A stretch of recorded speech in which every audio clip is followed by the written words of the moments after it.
New York will remain a city of immigrants, a city built by immigrants, powered by immigrants. And as of tonight, led by an immigrant.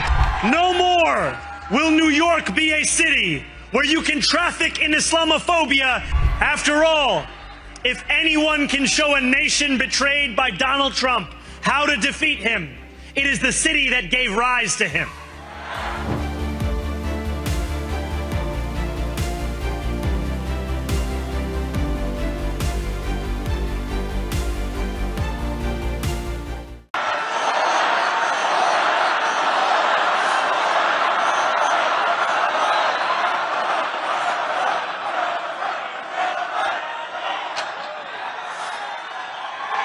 Thank you, my friends.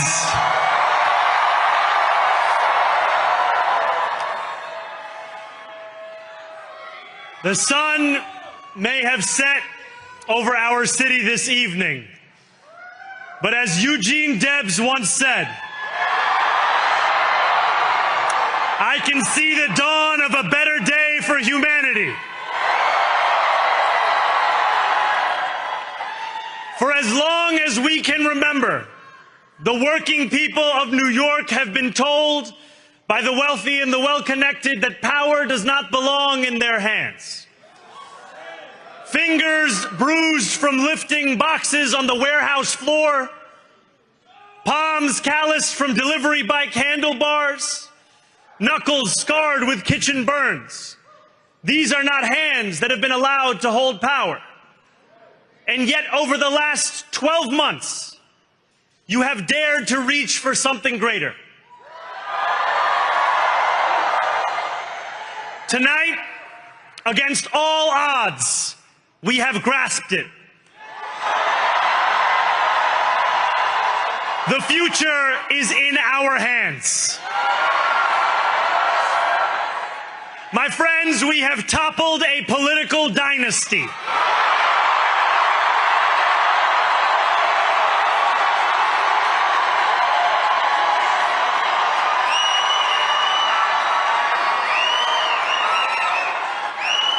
I wish Andrew Cuomo only the best in private life. But let tonight be the final time I utter his name as we turn the page on a politics that abandons the many and answers only to the few.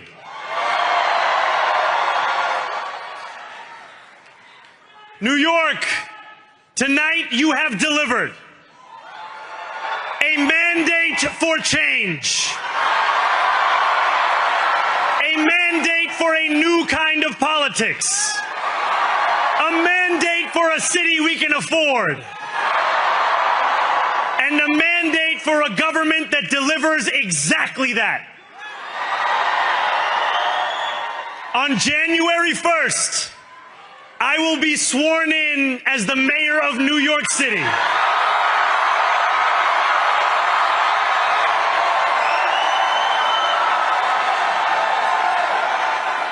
And that is because of you.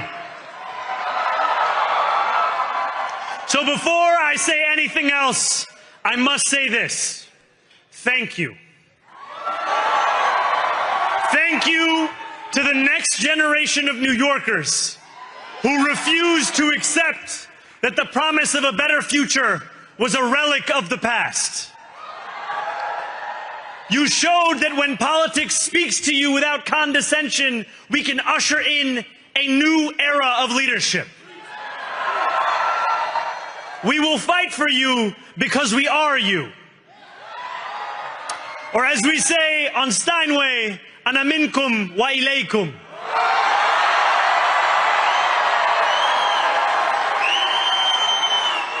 Thank you to those so often forgotten by the politics of our city who made this movement their own.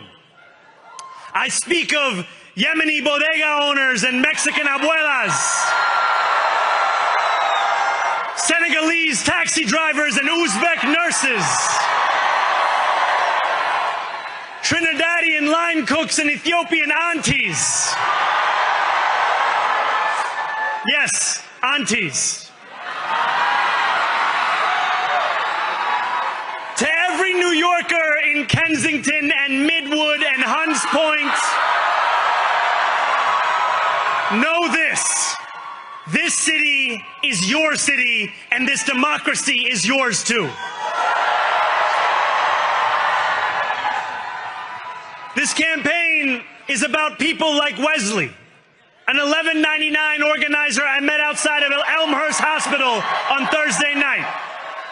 A New Yorker who lives elsewhere, who commutes 2 hours each way from Pennsylvania because rent is too expensive in this city.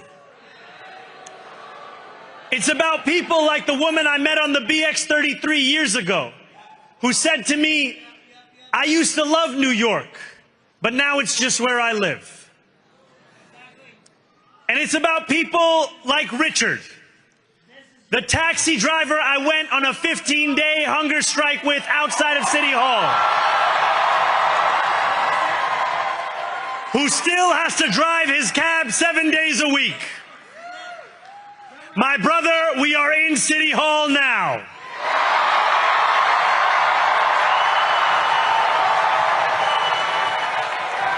This victory is for all of them, and it's for all of you. The more than 100,000 volunteers who built this campaign into an unstoppable force. Because of you, we will make this city one that working people can love and live in again. With every door knocked, every petition signature earned, and every hard-earned conversation, you eroded the cynicism that has come to define our politics. Now I know that I have asked for much from you over this last year. Time and again, you have answered my calls. But I have one final request. New York City, breathe this moment in. We have held our breath for longer than we know. We have held it in anticipation of defeat.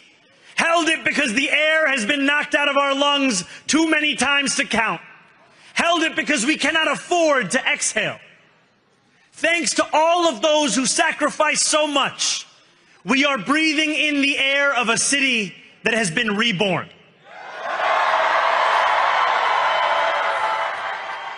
To my campaign team, who believed when no one else did, and who took an electoral project and turned it into so much more, I will never be able to express the depth of my gratitude. You can sleep now. To my parents, Mama and Baba,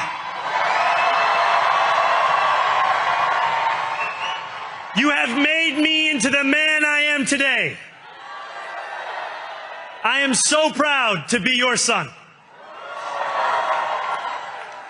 And to my incredible wife, Rama,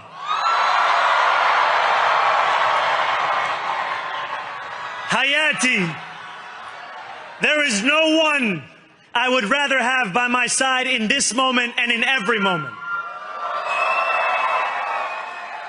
To every New Yorker, whether you voted for me, for one of my opponents, or felt too disappointed by politics to vote at all, thank you for the opportunity to prove myself worthy of your trust. I will wake each morning with a singular purpose: to make this city better for you than it was the day before. There are many who thought this day would never come, who feared that we would be condemned only to a future of less, with every election consigning us simply to more of the same. And there are others who see politics today as too cruel for the flame of hope to still burn. New York, we have answered those fears. Tonight we have spoken in a clear voice. Hope is alive. Hope is a decision that tens of thousands of New Yorkers made day after day, volunteer shift after volunteer shift, despite attack ad after attack ad. More than 1 million of us stood in our churches, in gymnasiums, in community centers, as we filled in the ledger of democracy. And while we cast our ballots alone, we chose hope together. Hope over tyranny. Hope over big money and small ideas.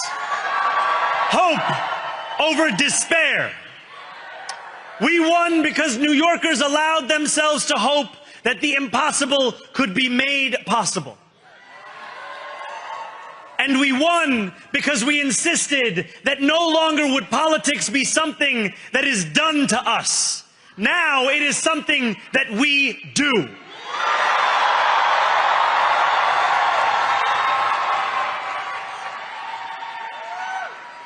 Standing before you, I think of the words of Jawaharlal Nehru. A moment comes but rarely in history when we step out from the old to the new, when an age ends and when the soul of a nation long suppressed finds utterance. Tonight we have stepped out from the old into the new. So let us speak now with clarity and conviction that cannot be misunderstood about what this new age will deliver and for whom. This will be an age where New Yorkers expect from their leaders a bold vision of what we will achieve, rather than a list of excuses for what we are too timid to attempt. Central to that vision will be the most ambitious agenda to tackle the cost of living crisis that this city has seen since the days of Fiorello LaGuardia.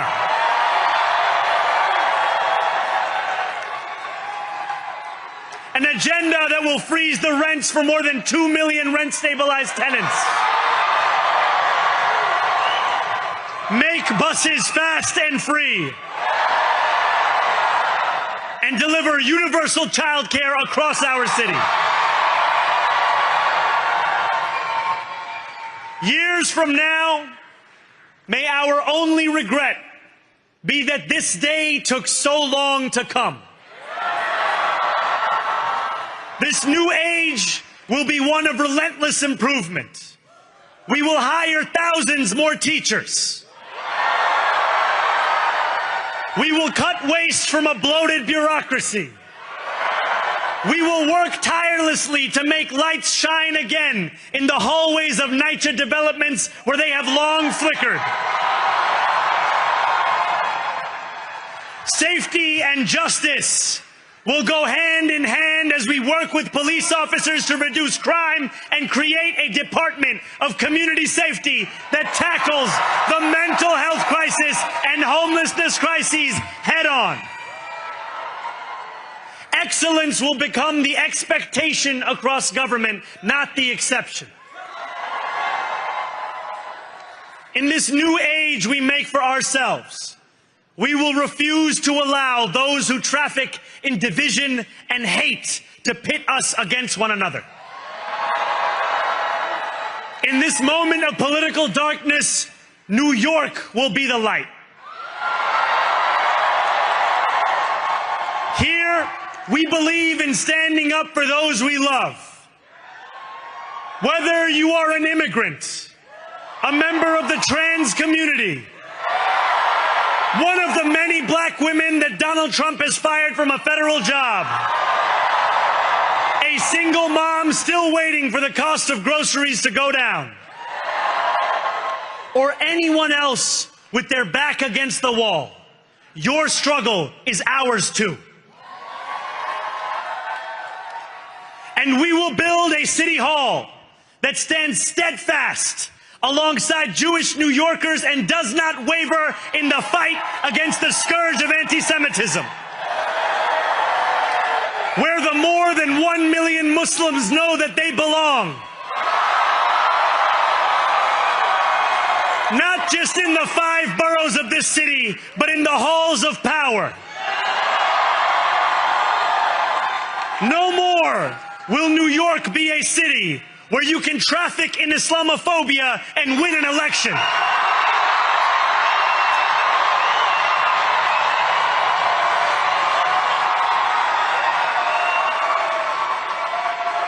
This new age will be defined by a competence and a compassion that have too long been placed at odds with one another. We will prove that there is no problem too large for government to solve and no concern too small for it to care about. For years, those in City Hall have only helped those who can help them. But on January 1st, we will usher in a city government that helps everyone. Now, I know that many have heard our message only through the prism of misinformation. Tens of millions of dollars have been spent to redefine reality and to convince our neighbors that this new age is something that should frighten them. As has so often occurred, the billionaire class has sought to convince those making $30 an hour that their enemies are those earning $20 an hour. They want the people to fight amongst ourselves so that we remain distracted from the work of remaking a long broken system. We refuse to let them dictate the rules of the game anymore. They can play by the same rules as the rest of us. Together, we will usher in a generation of change. And if we embrace this brave new course, rather than fleeing from it, we can respond to oligarchy and authoritarianism with the strength it fears, not the appeasement it craves. After all, if anyone can show a nation betrayed by Donald Trump how to defeat him, it is the city that gave rise to him.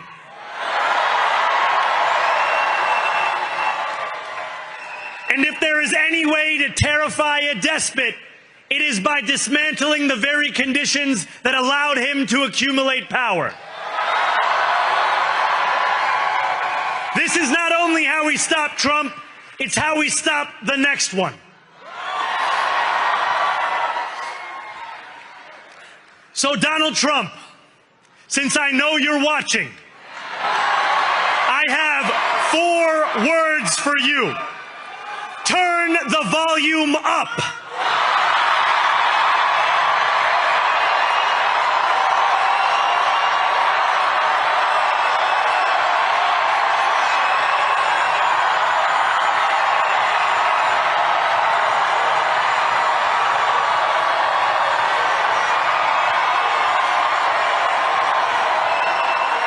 We will hold bad landlords to account because the Donald Trumps of our city have grown far too comfortable taking advantage of their tenants.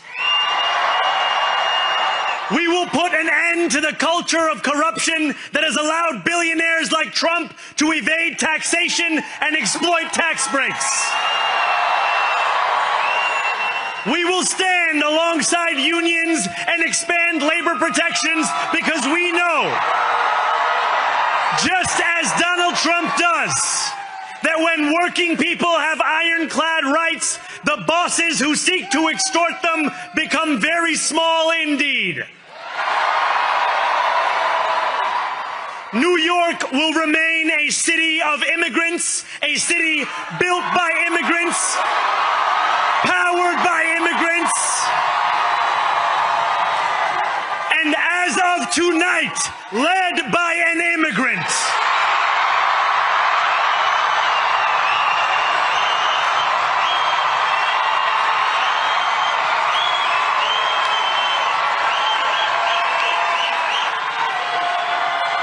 So hear me, President Trump, when I say this. To get to any of us, you will have to get through all of us.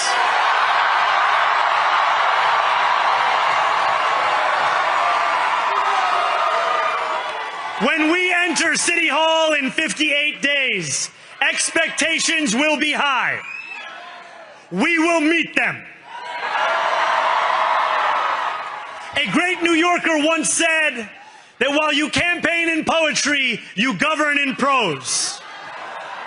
If that must be true, let the prose we write still rhyme, and let us build a shining city for all. And we must chart a new path, as bold as the one we have already traveled. After all, the conventional wisdom would tell you that I am far from the perfect candidate. I am young, despite my best efforts to grow older. I am Muslim. I am a democratic socialist. And most damning of all, I refuse to apologize for any of this.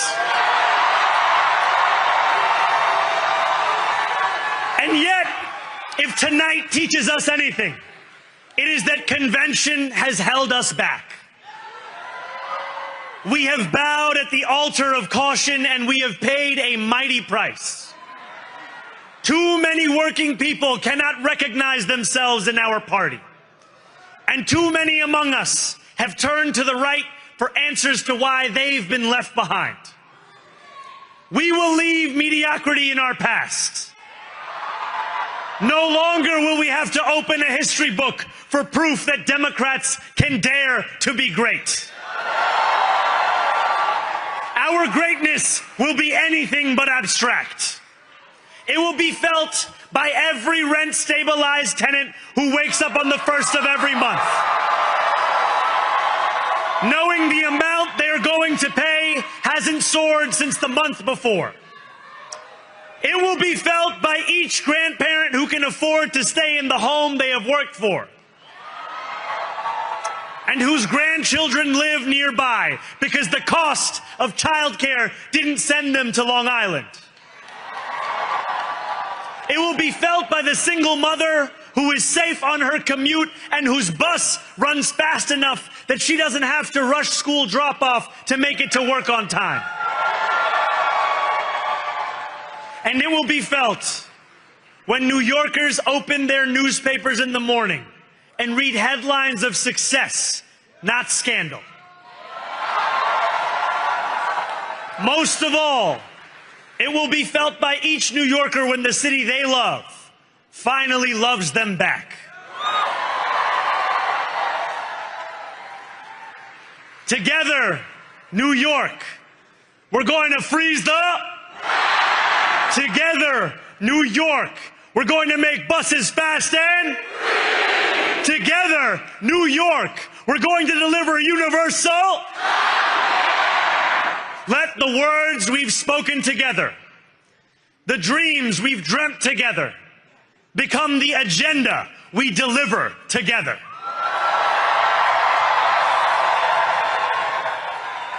New York, this power, it's yours.